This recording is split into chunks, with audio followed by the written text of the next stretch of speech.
Hello everyone. তো দুদিন থেকে আমি ভিডিওটা দিতে পারিনি একটা সমস্যার কারণে। তো আজকে একটা ছোটো মোটো ভিডিও দিয়ে দিচ্ছি। তো এখানে 3টে ডিম নিয়েছি। ডিমটাকে সিদ্ধ করে নুন হলুদ ভালো করে মেখে কড়ার মধ্যে এখন আমি এটাকে ফ্রাই করে নেব। ফ্রাই করে নেওয়ার পর এই যে ফ্রাইয়ে বসিয়ে দিলাম। এবার ঝটপট আলু একটা কেটে নিয়েছি 4 টুকরো করে।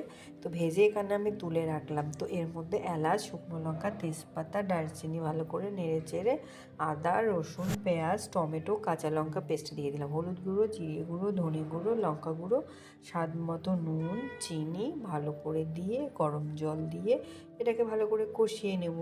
এবার কষিয়ে নেওয়ার পর একদম কালারটা দেখো খুব সুন্দর হয়েছে। ওর মধ্যে একটুখানি চিনি দিয়ে দিলাম, তারপরে কাঁচা লঙ্কা দিয়ে ডিমগুলোকে কেটে ওর মধ্যে দিয়ে দিলাম। তো এটা হলো ডিমের কষা। তো রেসিপিটা কেমন হয়েছে বন্ধুরা অবশ্যই কমেন্ট করে কিন্তু জানাবে। ডিম কষা।